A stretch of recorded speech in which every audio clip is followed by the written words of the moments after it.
Hello and what's up world? Paling Hello and what's up world? Bale, ngayon na pala ang huling video natin sa pagdodocumentary. For the past few months hanggang ngayon, malaki-laki ang nagbago. Nagsimula sa tahimik, walang kaibigan, takot lumabas, mahiyain, punong-puno ng negatibo na mindset at nagkukulong sa comfort zone. Hanggang sa unti-unting binabago ang sarili sa tulong na din ng ang Diyos. Sa Enero ng 2025, nagsimulang lumabas kasama ang kaibigan nating si Iski Kagawad Lumotsky para bumili ng mga pang-jogging na attire at pagkasunod na araw ay nag-jogging at na-meet ang dalawa niyang kaibigan hanggang sa nasundan at naging temporaryo na kaibigan ko nga lang din sila. May mga hapon o gabi nga lang na umulan kaya hindi kami nakapag-jogging ng diretsyo hanggang sa matapos ang Enero at Pebrero. Sa buwan ng March ay iniba na namin ni Iski Kagawad Lumotsky ang content nang dahil sa matagal ko nang hindi na nagamit ang luma kong kamera. Pagkatapos noon March 3, 2025 ay nilabas ko na yung aking kamera kung saan napatanong sa sarili kung magagamit ko kaya ang kamerang to sa content namin ni Iski Kagawad Lumotsky. Hanggang sa yun na nga, pumunta na kami ni Iski Kagawad Lumotsky sa Costa Road Park para subukan yung luma kong kamera kung maganda pa ba yung quality niya. Pagkatapos noon ay may mga kaibigan si Iski Kagawad Lumotsky na dumating galing ibang barangay at kinuna namin sila ng mga litrato. Tapos sa una, napapangitan pa talaga ako. Hanggang sa may mga estudyante na nag-aaral yata sa DRANS na gustong magpakuha ng litrato sa amin. Ang nasa isip ko noon, may mga tao palang ganito. It means, kung susubukan kong iasa kanila na pwede kong kunan ng litrato mga stranger, siguro maraming sasagot ng oo kaysa hindi. Yes! Bakit ko nga ba yun natanong? Nang dahil sa isa ako sa milyon-milyon na may social anxiety or takot sa rejection or sa iniisip ng ibang tao. Lalong-lalo na kung negatibo na nakakasakit ng puso. Ilang araw ang dumaan iniisip sa kung papaano o ano ang unang hakbang bago kami bumalik ni Iski Kagawad Lumotsky sa Costa Road para kumuha ng litrato sa mga stranger. Hanggang sa bigla na lang pumasok sa isip ko na, what if kung kukuha kami ng litrato ni Iski Kagawad Lumotsky ay mag-i-interview na lang din siya. Pero sa una, step by step ay sinubukan muna namin ang kumausap sa stranger para kunan sila ng litrato. At ginawa nga namin ito noong March 5, 2025. At kung ano nga ba magiging reaksyon nila. Pagkatapos noon March 7, 2025 ay sinamahan na lang din namin ang live sa aming Facebook page para may another remembrance na din at para makasave ng memory card. Hanggang sa nagsimulang nagdalakad patungo sa second part ng Costa Road Park. Nung una ay kinakabahan pa talaga ako ng mga hapon na yon. Natakot na baka ma-reject hanggang sa bigla ko nalang naalala yung nakadikit sa wall ng kwarto ko na Jesus loves you. Pagkatapos ay yung verse na Bible na I can do all things through Christ who strengthens me. Ito nga pala, naiyak talaga ako. Ngayon na yung buhok ko.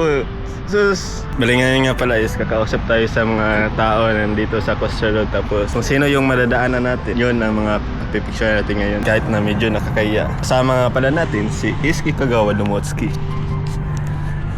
Yun siya. What's up, brother?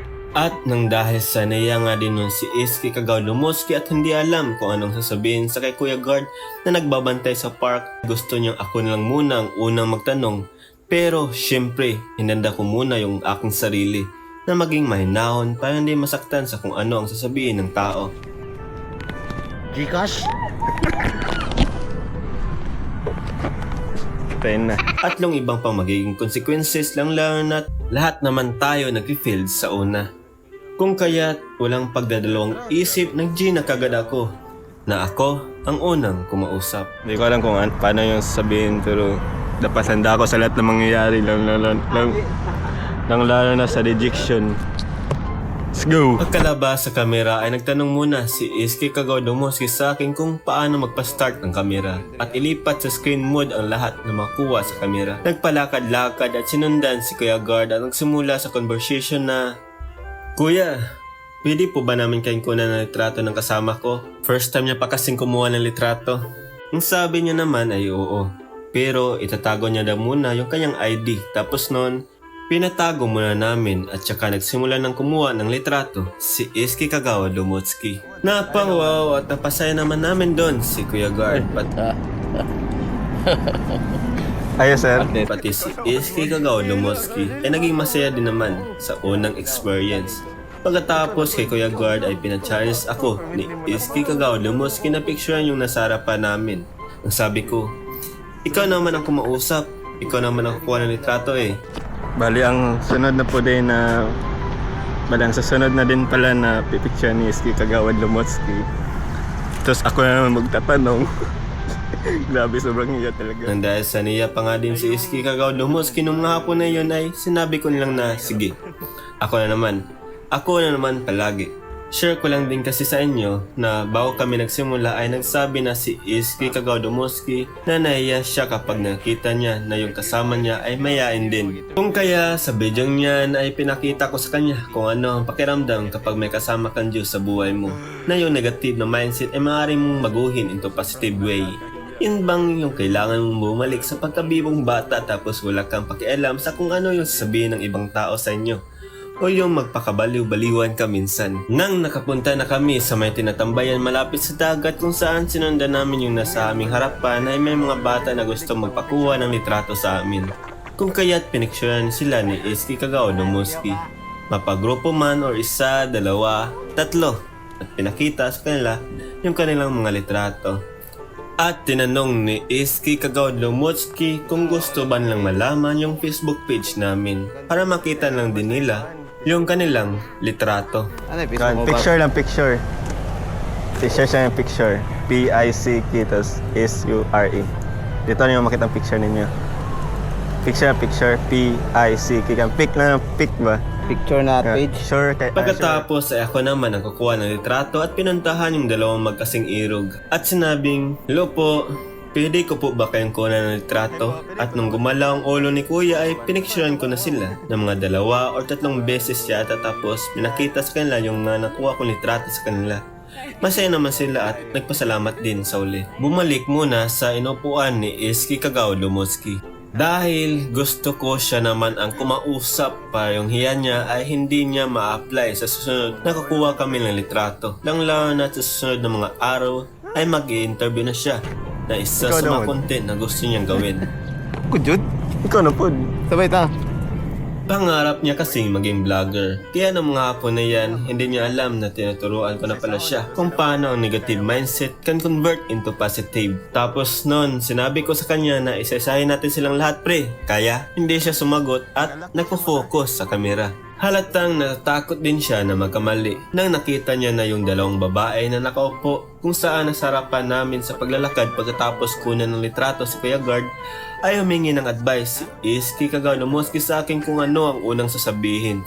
Sinabi ko, kahit ano. Okay lang naman kasi maging word paminsan-minsan eh. Kahit nabulol ka pa kung magsalita at ang tingin nila sa'yo may saltik or baliw ka, ay importante naging masaya sila sa iyo. At nagsimula nang kumuha ng litrato si Iski Kagawa Lumotski. Pagkatapos nun ay sinabi ko kay Iski Kagawa Lumotski na sila naman pre, alam mo naman naghahanap tayo ng kaibigan diba? Sabi niya, ako na naman daw. Tinawanan lang ako ni Iski Kagawa Lumotski. Iniisip niya siguro na hindi ko kaya, lalo na't marami sila. Pero kahit ganun, pinakita ko pa din sa kanya na kaya ko. Ka-record ba ni? Nag-record mo na ako, record. 6 minutes, okay na. Let's go. Kaya sayo sila. Share natin sila. At nagsimula sa, hi, pwede ko ba kayong kunan ng litrato? Sabi nila, libre lang ba daw?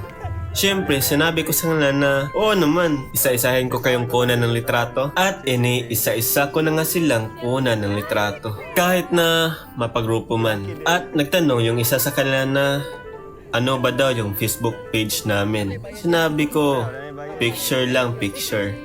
Sabay, pakita sa kanila yung kanilang litrato. Sinabi pa nga ng isa sa kanila na matagal na ba daw yung Facebook page namin. Sabi ko, bago pa lang po. At kayo, ang una. As beginner pa lang kasi sa pagkuha ng litrato, marami pa akong gustong malaman. lalo na sa pagkuha ng litrato manually at hindi automatically. Nang nakita kong sobrang saya nila kasi sila yung una kung kaya't nabigyan ako ng another lakas ng loob para magpatuloy. Kahit may isasakripisyo man ako, ang importante masaya ako sa ginagawa ko.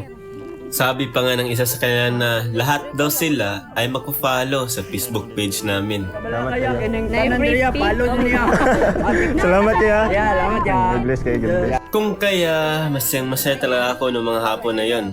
Nang lalo na't kahit bago ka pa, may sumusuporta na sa iyo. Sino ba namang tao ang hindi ma-inspire, di ba?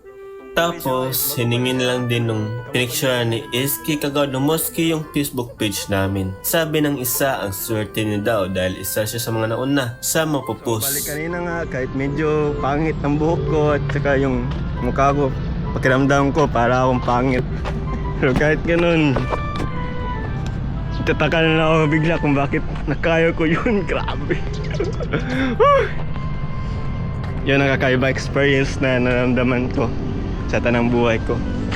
Na kahit sa paningin ko, na pangit ng itsura ko, pangit ng pananamit ko. Grabe.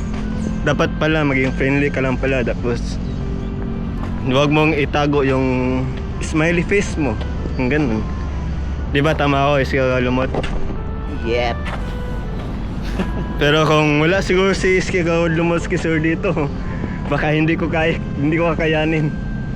Buti nga kasama natin siya ngayon kasi gusto niya ding gumawa ng content. Pero yung content na gusto niya is yung sa pag-interview nga. Pero parang araw gagawin natin yan para sa kanya. Praise God. Salamat. Kahit na naiya ako is napalitan naman ng lakas ng loob. Tulad nga na sinasabi sa Bible na I can do all things through Christ who strengthens me. Na anong verse, pre? Philippines 4 verse 13. Philippines 4 verse 13. Philippians 4 verse 13.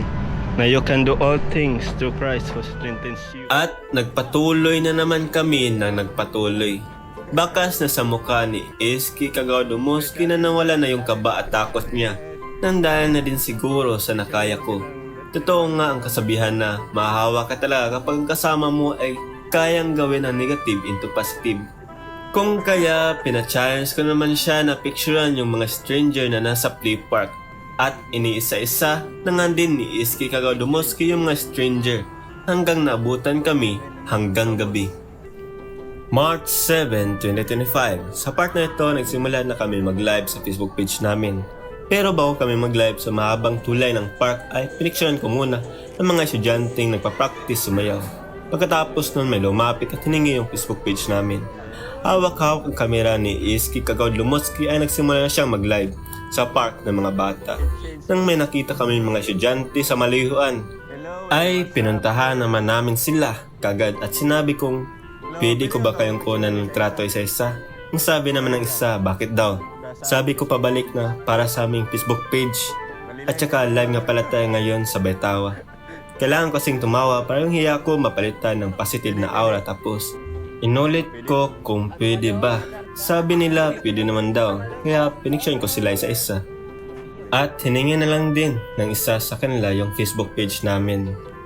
Sabi ko nun sa kanila na hanap naman kami hanggang sa sinabi ni Iski Kagawadomoski na siya naman yung babaeng nakaupo sa may slide at sinabing, hello ma'am, pwede ba kitang kunan ng litrato? Sabi niya, sige daw. Kaso nahiya siya kaya minumotivate ko siya at sinabi sa paraan na isipin niya na lang na si crush ang nakita niyo. Tapos noon, pinakita sa kanyang litrato at nagtanong kung okay lang bang kuha o pangit. Gusto ko kasing honest na reaksyon ng tao para may inspirasyon ako ng patuloy para may improve yung kuha ko ng litrato. Sabi niya naman, okay. It means maaaring oo o hindi. Pagkatapos mabigay ni Iski Kagawadomoski ang Facebook page namin ay patuloy na naman kami naglakad, kung saan nagpapagroup picture ang mga estudyante na pinicture namin kanina.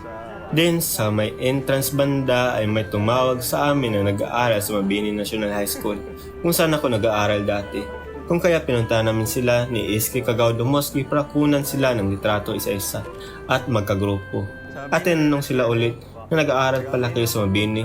Diyan kasi ako nag-aaral dati. At saka, kilala nyo ba si Sir Villapaz? Siya kasi yung paborito kong teacher about sa computer. At saka, iniwan ang sitang, kaya kumusta na ako sa kanya? Sabihin nyo si AG sabay paalam at salamat. Nang nakaabot na kami sa may dagat banda na tinatambayan ay may mga estudyante nag-aaral sa Enrico T. Nograles kung kaya pinag-share namin sila isa-isa. Hindi nga lang lahat dahil marami ding mayain. Importante may group pic sila na makaklase. Nang papunta na kami ni Iski Kagawa Domoski sa may dagat ay may nakasalubong na naman kami ng mga estudyante. Pagkatapos noon, pinag-share namin sila na magkagrupo at isa-isa at nagpasalamat lang din sa amin. Okay, salamat po tayo. Thank you, Tad. Tapos sunod-sunod na, ni kahit mag-couples pinag-share namin, magka-brooded man or yung mga nag-aaral sa Ateneo. Okay. Hindi mo daw, kunin mo daw. Picture. Picture? Picture. Picture lang? Picture lang? Ang pic na kuha na pic tapos sure. May pinares pa nga kami ng mga hapon na yon. Request ng mga nag-aaral sa Enrico T. Nograles High School. Pati yung schoolmate nila na sa likuran namin, pinag-share na din namin. Nang papauwi na kami ay gusto pang kumuha ng litrato ni Iski Kagawa Domoski kung kaya kumuha naman siya ng litrato ng stranger. Pati mga kabarangay niya na nakasalubong namin bago kami umuwi. Tapos sa sunod ng mga araw na yon ay mag-i-interview na siya ng mga tao live sa aming Facebook page. Ako sa ikalo mo, box. No, grabe. Oh, power. Power, ikaw. At dahil sa huling pagdodokumentar na nga lang din ito at pati ang live ay abangan nyo naman ako maglakbay sa iba't ibang paralan dito sa Davao. Harapin ang isa sa mga kinakatakutan ko na ako lang mag-isa, ang kunan kayo ng litrato. At syempre maging kaibigan na din. Pero makasama pa rin naman natin si Iski Kagawa Domoski kung hindi siya busy sa kanilang barangay. Pero hindi tayo pupunta doon para mag-promote, kundi para matuto. Ang tanong nga lang, kaya ba jud ba ka anak ko?